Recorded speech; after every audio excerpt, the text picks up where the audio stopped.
कपड़े धोने वाली बहू। शादी के पहले से ही विभा को कपड़े धोने का बड़ा शौक था। कभी नल के नीचे तो कभी तालाब के पास। अरे मेरी नीली वाली लुंगी नहीं दिख रही है।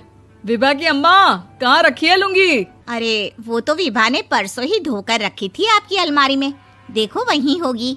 वो ना मैंने आज धो दी, मुझे लगा कि गंदी हो गई होगी। अरे कैसे गंदी हो गई थी? उसे तो मैंने पहना भी नहीं। हे भगवान, इस लड़की के कपड़े धोने की आदत से परेशान हो गया हूँ मैं। जितना तो घर में राशन नहीं आता, उससे कहीं ज्यादा डिटर्जेंट पाउडर का खर्चा है। इसकी शादी करवा दो, शादी जाए अपने घर में ही करे काम, फिर चाहे घर के कपड़े धोने हो या पूरे गांव के। हाँ ठीक बोल रही हूँ, देखता हूँ मैं कोई लड़का। वो दिन भी आ जाता है जब विभा को देखने लड़के वाले आ जाते हैं। लड़की मुझे अच्छी लगी। होने वाली सास कहती है, बेटी अगर कुछ पूछना है तो पूछ लो। वैसे तो हमारी लड़की बहुत ही शर्मीली है, जो बोल दो वो मान लेती है, इसे क्या पूछना होगा। अरे कैसी बात कर रही हो माँ, मुझे इन लोगों के घर रहना है, सवाल तो कई है। हाँ हाँ बेटा, पूछ लो ना, क्या पूछना है। आप लोगों के घर कपड़े कौन धोता है? सास का मुंह बन जाता है। देखो, अगर तुम ये कहना चाहती हो कि तुम्हें कपड़े धोने नहीं आते तो सुन लो, कपड़े मैं ही धोती हूँ, लेकिन तुम्हारे आ जाने के बाद मैं रुमाल तक नहीं धोऊंगी। अरे चुप रहना भाग्यवान, बहू बेचारी घर आई नहीं, उसे डराना शुरू कर दिया। वो क्या है ना बिटिया, अभी तक तो ये कल्लू की माँ ही धोती थी, लेकिन अब तुम्हारे पापा तो दहेज में वॉशिंग मशीन देंगे ही। तभी विभा की माँ बोल पड़ती है, सवाल भी पूछा तो क्या। वैसे भाई साहब, मशीन की तो फिर भी कपड़े धोने की कैपेसिटी होती है। मतलब जो बिटिया दे रहे हैं ना विभा, इसे कपड़े धोने का बहुत शौक है। ये आप लोगों के क्या, आस पड़ोस गांव मोहल्ले सबके कपड़े धो दे और उफ तक ना करे।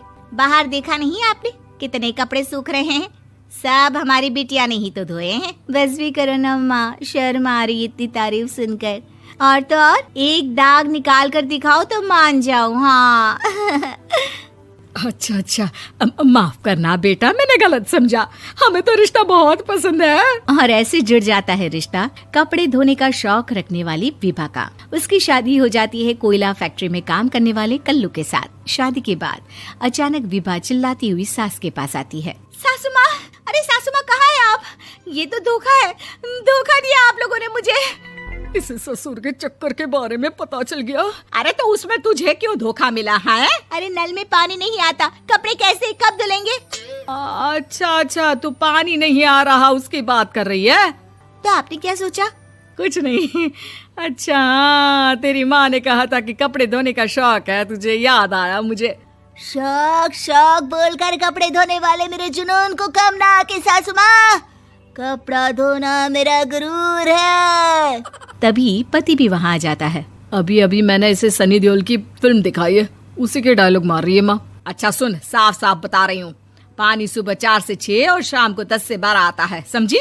विभा टाइमिंग सुनकर हैरान हो जाती है। ये क्या भूतों का मोहल्ला है? सुबह 4 बजे उठकर कौन कपड़े धोता है? 4 बजे टंकी में पानी जाता है, फिर सारा दिन धोना ना, किसने मना किया? अरे कैसी बात कर रही हैं? 200 लीटर की टंकी में कितने कपड़े धो लूंगी मैं? सुबह ही उठ जाऊंगी मैं। अब क्या था, विभा सुबह 4 से लेकर रात के 12 बजे तक कपड़े ही धोती रहती। एक रोज सास पड़ोस से निकलकर कहीं जा रही होती है कि साथ वाली कहती है, हाँ कल्लू की माँ, जरा ये बताओ कि 2 साड़ी है, 2 ब्लाउज और एक पेटीकोट और एक नाड़े वाला लंबा कच्छा। हाँ तो? अरे तो क्या, कितना लोगी धुलाई ये बताओ। धोबन दिख रहे हैं हम क्या? हमारे पति सरकारी नौकरी से अभी रिटायर हुए हैं और बेटा सुपरवाइजर है कोयला फैक्ट्री में। धोबन समझ रखा है हमें? हाय रे कल्लू की अम्मा, माफ कर दो, वो तो मोहल्ले में यही सब बता रहे थे कि तुमने बहू को कपड़ा धुलवाने के काम में लगा दिया है। सास को पड़ोसन की बात सुनकर गुस्सा आ जाता है। वो घर पहुंचती है जहां घर के बाहर ही इतने सारे कपड़े सूख रहे होते हैं जितने कि किसी धोबन के घर पर। अरे ओ कल्लू की दुल्हन, बाहर निकल।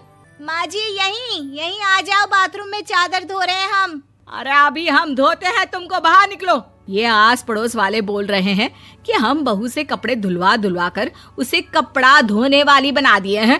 अरे छोड़ो ना माँ जी, किन लोगों की बातों में आती हो? आस पास के लोगों का तो काम ही होता है कि वो किसी तरह सास बहू को लड़ा दे। बहू सारे घर के कपड़े धोती है, ये क्या कम है? बोलिए। सास को भी लग जाता है कि वो बहू का ये सनकीपन नहीं छुड़वा सकती, इससे अच्छा है कि खुद ही चुप हो जाए। एक रोज सास और बहू मंदिर जाते हैं, जहाँ सास की साड़ी वहाँ खड़ी भीख मांगने वाली से मिलती है। माँ जी क्या बात है, आपकी साड़ी उस भिखारन से कितनी मिल रही है ना? हाँ हाँ देखो तो, दोनों की साड़ी मिल रही है। क्या बात है कल्लू की अम्मा, तुम खुद को तो अफसर की बीवी बताती हो और ऐसी सिंपल सी प्लेन साड़ी पहनकर घूमती हो। सिंपल और प्लेन नहीं है ये साड़ी। तो क्या सोने के धागे से फूल बने हैं? कुछ भी सासू माँ, कुछ भी। हाँ बने थे इस साड़ी में सोने के धागे से फूल। मेरे पति लेकर आए थे मद्रास से स्पेशली मेरे लिए 10,000 की। ताहे भाई साहब इस भिखारन के लिए भी सेम टू सेम साड़ी लेकर आए होंगे 10,000 की। सास उस वक्त तो कुछ नहीं कहती, लेकिन बहू के साथ घर आती है और अलमारी से एल्बम निकाल कर लाती है। ये साड़ी देख रही है, ये वही साड़ी है जिसे मैंने अभी पहना था। इस साड़ी में ये जो चमकदार फूल दिख रहे हैं ना, ये सोने के धागों से काढ़े गए हैं। लेकिन तू लोकल वॉशिंग मशीन ब्रश से घिस घिस कर सारे फूलों को निकाल कर साड़ी प्लेन कर दी। मुझे माफ कर दीजिए सासू माँ। और तो और, जब मैंने तुझे तेरी गलती के लिए कुछ नहीं कहा, लेकिन तूने तो सबके सामने मेरा मजाक ही बना दिया। क्यों? बहू को समझ में आ जाता है कि अब से उसका कपड़े